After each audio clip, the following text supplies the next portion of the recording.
Okay, here's a little update video here for the enclosed trailer project, which it's near, we're like halfway through November and I've got a pretty good start on this thing already. Anyways, I've got it tipped up, as you can see, onto the side, and there's no floor panels left, just some welds to grind off. I discovered a few things, and I'm this thing's just I have to plan as I go, because some of it I just don't want to take apart because it's so skookum. It's welded really good. I still need to patch things like the hole in that panel there, but it's very rusty on the underside. But then I've got products to look after that. I think okay, there's the axle with the springs. I am not taking it any further apart than that.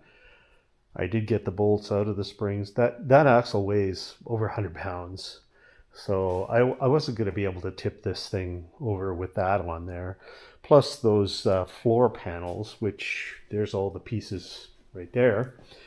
They're very heavy too. So once I got it to this point, I only needed a little bit of help to tip it over this far. And this works just fine. I did discover something here. They've had some extra weight in this trailer, and they've actually bent this old tongue just ever so slightly. Oh, here's my straight edge right here. Okay, I don't know if you can see that on the video or not, but the whole thing is at the very front, just at the very front, it's bent up. And yep, I don't want that. So I've made the decision not to add the 1 foot to the front. I think that it's going to weaken the trailer too much. Plus, that means that this upright right here would be moved way out here, and there would be quite a space for the plywood to span. It's better off this way. 7 feet is just going to have to be long enough on the inside of this trailer. It means a straight wall on the front of the trailer. I don't have to get fancy with that and find other... Yeah, anyways, lots of welding, lots of metal work and whatnot, which I'm not afraid of that, but it complicates it too. It makes it so that it could potentially leak. This way, it won't leak. This trailer was dry inside completely when I got it, and I want it to stay that way. You know, you could store things in here, or like somebody could put a motorbike, ATV, whatever, and it would stay nice and dry. So we're talking about this darn hitch here. Now, since it's bent from here all the way up just very slightly here, obviously, some damage was done, but too much weight in the trailer. Let's beef it up. What I can do is, there's my 2-inch square tube right there. Obviously, I got lots of it. I think I'll go right back to the front of the trailer, which is right here, and I can cut this off here, get rid of the curved parts so that I've got a flat piece in there. I'll notch it. I'll notch my tubing for here, and we'll put an extra plate on here and an extra plate on here to make it solid.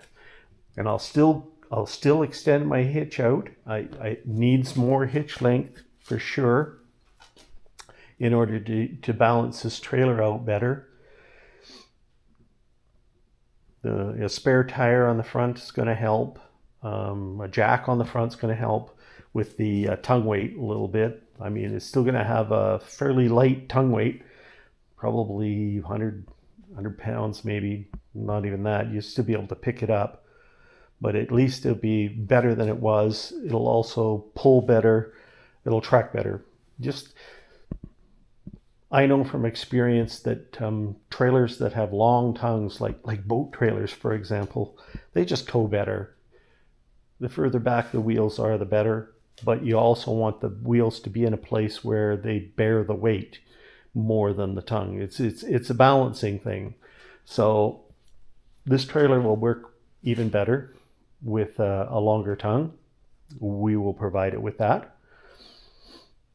And we won't put that axle back on until I get some new bolts and there's the shackles for the front there, or no, the back. The shackles go on the back. The solid eye goes on the front.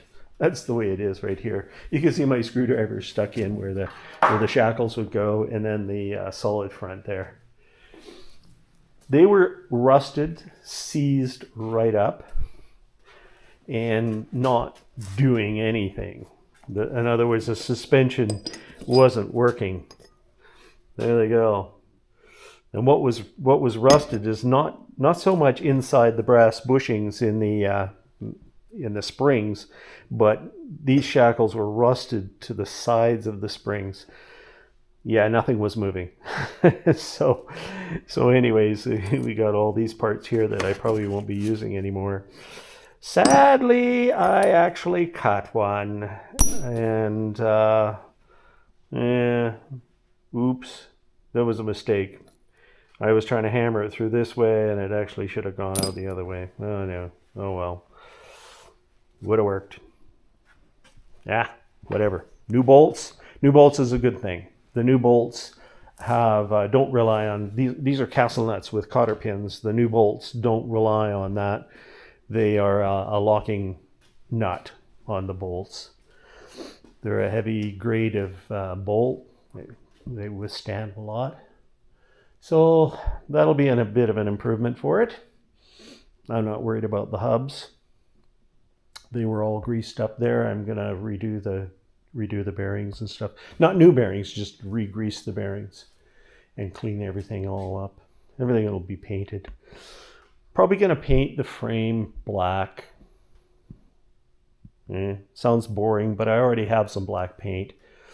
I might use some asphalt undercoating on the underside of the some of these plate metal pieces here, but I think we'll be basically doing the frame black. So I'm going to be tipping this thing back up, doing some welding, tipping it back on its when I'm done, tipping it back again. I can do that, not a problem. And as you can see, I've even got my landscape ties here on a bit of an angle. That kind of helped me get it tipped over there. I think. I don't know.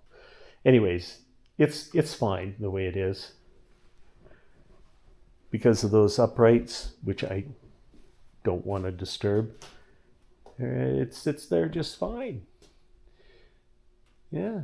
Anyways, that's a bit of an update. New decision's been made about extending the length. Nope, we're gonna not do that. And one of the reasons, of course, as I explained, is that distance there. But the other is that everything is welded very solid here. It just works. So why mess with something that's not really broken?